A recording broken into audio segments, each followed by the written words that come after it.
Hi friends, Mahanadi serial Kaveri எங்கே போயிட்டாங்க அப்படின்னு தெரியாமல் தேடி அலையிறாங்க நம்ம விஜய். அதுக்கப்புறம் ஒரு யோசனை வருது. எப்படியும் கடை இருக்கும்ல, அங்கே போய் பார்ப்போம். யார் இருந்தாலும் சரி, அவங்க கையில் கால விழுந்தாவது எங்கே போனாங்க அப்படின்னு கேட்டுக்குருவோம் அப்படின்னு சொல்லிட்டு விஜய் போகிறாங்க. காரை போய் நிப்பாட்டுறாங்க. அங்கே பார்த்தீங்கன்னா குமரன், நிவின் 2 பேருமே இருக்காங்க. பார்த்தோன்னே இவன் எதுக்கு இந்த ஆள் இங்கே வர்றான் அப்படின்னு சொல்லல. அண்ணே அப்படிலாம் சொல்லாதண்ணே, காவேரி உண்மையாக நேசிக்கிறவர்னே, நீ எனக்கு புரியுதுண்ணே, நீ என்ன இப்படிலாம் பண்ணுற? இல்லைடா நீ நம்பாத நிவின், இந்த ஆள் நடிச்சிருக்கான். அவர் பார்த்தா அவர் முகத்தை பார்த்தா நடித்தது மாதிரி தெரியலண்ணே. எனக்கு என்னமோ அவர் நல்லவராகத்தான் தோணுது. ஏன்னா அந்த பொண்ணு நல்லா இருக்கணும் அப்படின்னு என்கிட்ட உண்மையை சொன்னவர் தெரியுமா? நீ கட்டிக்கடா, நான் 10 மாதம் வெயிட் பண்ணுன்னு. அந்த பொண்ணு மேலே அப்போதைக்கு நமக்கு பிரியம் இல்லை. அதாவது நம்ம காவேரி சொல்கிறேன், அவருக்கு அந்த பொண்ணுன்னு தானே நினச்சிருப்பாரு. அதனால் காவேரி நல்லா இருக்கட்டும் அப்படின்னு நினச்சதுனால தான் என்னை கட்டி கொடுக்க நினச்சிருக்காரு. அவர் நல்லவர்னு நான் எதை வச்சு சொல்கிறேன் தெரியுமா அண்ணே? ஏன்னா நம்ம காவேரி அந்த அவர் கல்யாணம் பண்ணையில் யாரோ எவரோன்னு நினச்சி தான் பண்ணியிருக்காரு. அதுக்கப்புறம் கொஞ்சம் கொஞ்சமாக பழக பழக காவேரி பிடிச்சிருக்கு. அதுக்கப்புறம் லவ்வா இல்லாட்டியும் ஒரு பாசத்தோட அந்த பொண்ணு வெளியில் நம்மளை விட்டு போனால் நல்லா இருக்கணும் அப்படிங்கிற ஒரு எண்ணத்தினால தான் என்கிட்ட பேசியிருக்காரு. இன்னும் 10 மாதம் பொறுத்துக்கடா, அந்த பொண்ணு உனக்கே தந்துறேன்னு சொல்லிட்டு. ஆனால் அந்த காதல், அதை விட காவேரியோட நட்பு, பாசம், அவரோட பேச்சு எல்லாமே நம்ம விஜயோட மனசை மாற்றிருச்சு. ஆமாண்ணே, நான் அதான் சொல்லுவேன். அதை தான் அவர் என்கிட்ட சொன்னார். அவள் என் பொண்டாட்டிடா, நான் உண்மையாக பொண்டாட்டி பிடிச்சனா வாழ்கிறோம், தயவு செஞ்சு என் பொண்டாட்டி என்கிட்ட பிரிக்காத, அதனால தான் நான் யமுனா கட்டி வைக்கிறேன்னு சொல்லி என்கிட்ட அழுதாரு. என்கிட்ட கோமாவும் பேசினார். அதனால தான் சொல்கிறேன்னே, நீ தயவு செஞ்சு அப்படி இப்படிலாம் பேசாத. வரார் அப்படின்னு சொல்கிறாங்களா, கரெக்டாக கிட்டக்க வராங்க. அந்த மனுஷனை பாரு, பாவமாக இருக்குது பார்க்கல அப்படின்னு சொல்லிட்டு கீழே கிட்டக்க வந்துடுறாரு. குமரன்ட்ட பேசலை, நிவின்கிட்ட பேசுகிறாங்க. நிவின் பிரதர் அப்படின்னு சொல்கிறாரா, கிட்டக்க வராங்க. நினச்ச மாதிரி சாதிச்சிட்டிங்கல்ல. என்ன பிரதர், நான் என்ன சாதித்தேன்? ஆமாம், நீங்கள் என்னென்ன காய் நவுத்துனீங்களோ அதே மாதிரி நடந்து போச்சு. இப்போ என் பொண்டாட்டி என்கிட்ட இல்லை, அதான் பிரிச்சிட்டிங்களே அப்படிங்கல. உடனே குமரன், என்னமோ வக்காலத்து வாங்கினேன், நல்லவன் வல்லவெண்டு, இப்போ பார்த்தியா உன்னையவே திட்டுறான் அப்படிங்கிற. ஓ, அப்படிலாம் சொல்லிக்கிட்டீங்களா அப்படின்னு சொல்லிட்டு. ஆமாம், தப்பு பண்ணவங்க தானே பிராய்ச்சத்தை தேடணும் அப்படிங்கல.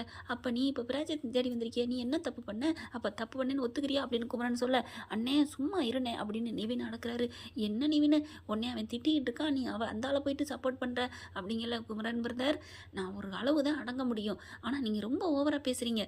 எல்லாத்தையுமே நான் பொறுத்துட்ருக்கிறது என் பொண்டாட்டி காவேரிக்காக மட்டும்தான், அவளுக்காக மட்டும்தான் நான் பொறுமையாக இருக்கேன். இப்போ நான் உங்களை பார்க்க வரல அப்படின்னு சொல்லிட்டு நிவினை பார்க்குறாங்க. இங்கே பாருங்கள் பிரதர், நீங்கள் நினச்ச மாதிரி நடந்து போச்சு.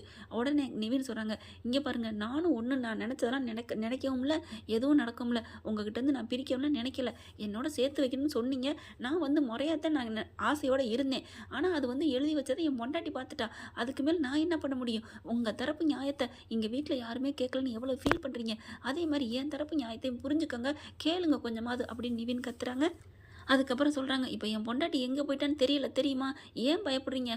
எல்லாருமே எங்கள் வீட்டில் தான் இருக்காங்க அப்படின்னு. ஓ, சூப்பர் நிவின், சூப்பர், உங்கள் வீட்டில் தான் இருக்காங்களா? இப்போ தான் புரியுது அப்படிங்கல. என்ன புரியுது அப்படிங்கிறாரு. என்னப்பா, என்னைய மட்டும் வெண்ணிலாவையும் காவேரியும் ஒன்றா ஒரே வீட்டில் வச்சுட்டு ரெண்டும் கேட்குதோ அப்படின்னு ஆளாளுக்கு பேசுனீங்களே, இப்போ என்ன அப்படிங்கல. சட்டையை பிடிச்சிடறாரு நிவின், விஜய் சட்டையை. என்ன இந்த மாதிரிலாம் பேசுகிறீங்க? வெக்கமா இல்லை? உங்கள் பொண்டாட்டி, அவளை பற்றி இப்படி மட்டமாக பேசுகிறீங்க. நான் ஒன்று என் பொண்டாட்டியை பேசலை. உனக்கு ஆசை இருக்குது, அப்படியே மச்சினிச்சியும் வச்சுக்கலாம், பொண்டாட்டியும் வச்சுக்கலான்ட்டு, அப்படித்தானே அப்படிங்கிற. இங்கே பாரு, மரியாதை அப்படின்னு சொல்லணும். பாத்தியா நிவின்னு, அவன் குணத்தை காமிச்சிட்டான் அப்படின்னு குமரன் கத்த. யோ, நான் சொன்னதே உண்மை, நீ மட்டும் அன்னைக்கு எப்படி சொன்ன அப்படின்னு விஜய் மறுபடியும் கத்துறாங்க. நான் வச்சிருக்க மட்டும் 2 பேரையும் வச்சிருக்கேன்னு சொன்னேன். இப்போ ஏன் என்னத்துக்கு என் பொண்டாட்டி உன் வீட்டில் வச்சிருக்கிற? அப்படியே வேணான்னு சொல்லி அனுப்ப வேண்டியதானே? உன் வீட்டில் கொத்தா கொண்டு போய் குழந்தையா, இன்னொரு குழந்தையா, என் பொண்டாட்டி எல்லாரையும் கூட்டி கொண்டு வச்சிருக்கிய. இப்போ இதுக்கு மட்டும் என்ன? இங்கே பாரு, நான் தப்பான எண்ணத்தில் வச்சிருக்கல. இப்போ புரியுதா? முன்னாள் காதலி கஷ்டப்படக்கூடாதுன்னு நீ நினைக்கிறல? சீச்சி, காதல்னா சொல்லாத அப்படின்னு நிவின் கத்த. எப்படி சொல்கிறதுக்கே வருத்தம் இருக்கே. அதே மாதிரி தான்டா நானும் என்ன நினச்சிட்டு இருக்கேன், அந்த பொண்ணு அதுவும் சுயநலம் இல்லாத இருக்கிறதுனால அதுவும் காவேரியாக கூட்டு வந்தா. அவள் இல்லாமல் இருந்தால் கூட நான் பார்த்துருந்தா அங்கேயே வச்சுருப்பேன். ஆனால் அவள் பண்ண தப்புக்கு நான் 2 பேரையும் வச்சு கும்மாளம் போடுறேன்னு என்னென்ன பேசுனீங்க? கிளம்பையிலேருந்தோ இங்கே உட்காந்துக்கார டெய்லர் அவர் என்ன சொன்னார்? நீ அந்த பொண்ணையோட வாள், கும்மி அடி, குழாவு, என்னென்ன பேசுகிறீங்க? எப்படி நிவின், நான் உங்ககிட்ட மனசை தொட்டு கேட்குறேன். இப்போ காவேரி நீங்கள் உங்களுக்கு கற்பனை பண்ண முடியுமா? அவளை கட்டிக்கவும் கொஞ்சிக்கவும். சேச்சே, அப்படிலாம் பேசாதீங்க, வாய் அழுகி போயிடும் அப்படின்னு எனக்கு கேவலமாக இருக்குது அப்படின்னு நிவின் கத்துறாரு. காதில் கேட்கல உங்களுக்கு கோவம் வருதுல்ல, அதே மாதிரி தான் எனக்கும். எப்படி இனிமேல் நான் பழைய காதலியாக இருந்தால் ஏற்றுக்க முடியுமா அப்படின்னு சொன்னோன்னே அப்போ தான் நிவினுக்கு உரைக்குது. இங்கே பாருங்கள் பிரதர், நான் ஒன்றும் தப்பாக உங்களை நினைக்கல அப்படிங்கல. எனக்கும் உங்கள் சூழ்நிலை புரியுது அப்படின்னு விஜய் சொல்கிறாங்க. அதுக்கப்புறம் நான் சும்மா என் மனசில் உள்ளதான் சொன்னேன் நிவின், நீங்கள் எதுவும் தப்பாக எடுத்துக்காதீங்க அப்படிங்கல. இல்லைண்ணே பொண்டாட்டியை பிரிஞ்சிருக்க வேதனை என்னன்னு எனக்கு தெரியாதா என்ன, நீங்கள் நான் ஒன்றும் நினைக்கல அப்படிங்கிறாங்க. குமரன் பார்க்குறாரு. நிவின் இங்கே பாருண்ணே, பாவண்ணே, அவங்களுக்கு பொண்டாட்டியை சேர்த்து வைப்போம்ண்ணே ப்ளீஸ்ண்ணே, நீ எப்படி நல்லபடியாக அந்த நிலைமைக்கு வந்திருக்க, அதுக்கெல்லாம் பிரதர் தான் காரணம் அப்படிங்கிறாங்க. குமரன் பார்க்குறாங்க. உங்களுக்கு தெரியுதா, யோசிச்சு பாருங்க அண்ணே, காவேரி இங்கே புலம்பிக்கிட்டே இருக்கிறா, விஜய் விஜய்ன்னு சொல்லிட்டு தவிச்சுக்கிட்டு இருக்கா. அந்த காதல் உனக்கு புரியல அண்ணே, ஏன்னே இப்படி பண்ணுற, நீ கங்கா மேலே எவ்வளோ உயிராக இருக்கிற, அப்படி இருக்கையில் கங்கா இல்லைன்னு சொல்லிட்டா உனக்கு எப்படி இருக்கும், கங்காவை பிரித்து அவங்க கூட்டிகிட்டு போயிடுறாங்க, உன் உசுறு போகுமா இல்லையா, ஐயோ நீ என்ன அடிமடியில் கை வைக்கிற, ஏன் பொழப்ப கெடுக்கிற, அது மாதிரி தானே அவருக்கும், அவரை பாடுறா பார்க்கல பாவமா இல்லை அப்படிங்கல. அப்படியே ஒரு மாதிரியாக பார்க்குறாரு. சரி பிரதர், நீங்கள் உண்மையிலேயே காவேரி மேலே உயிராக இருக்கீங்களா, என்னப்பா விடிய விடிய கதை கேட்டு எதோ சிதைக்கிறாம சித்தப்பேன்னு சொல்லுவாங்களா அந்த மாதிரி பேசுகிறீங்க அப்படிங்கிறாரு.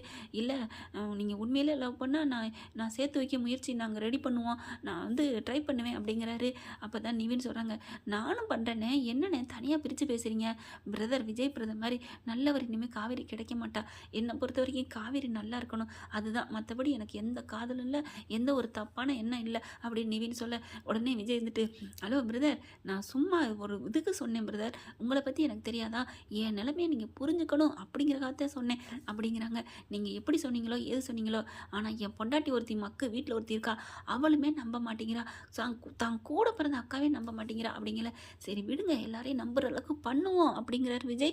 இனிமே என்னங்க 3 பேரும் ஒன்று சேர்ந்துட்டாங்க, கண்டிப்பாக சாரதா மனசை மாற்றி காவேரி விஜய் சேர்த்து வைப்பாங்க. ஆனால் அதுக்குள்ளே இவங்க புது லவ்வர் ஜோடியாக, லவ்வபிள் ஜோடியாக வரப்போகிறாங்க. அப்படி தான் எல்லா ரசிகர்களுக்கும் நல்ல ஒரு சந்தோஷத்தை கொடுக்க போகிறாங்க அப்படின்னு நம்புவோம். இந்த பதிவு உங்களுக்கு பிடிச்சிருந்துச்சுன்னா உங்கள் பொண்ணான கையால் ஒரு லைக்கை போட்டு சப்ஸ்கிரைப் பண்ணிடுங்க. Thank you friends.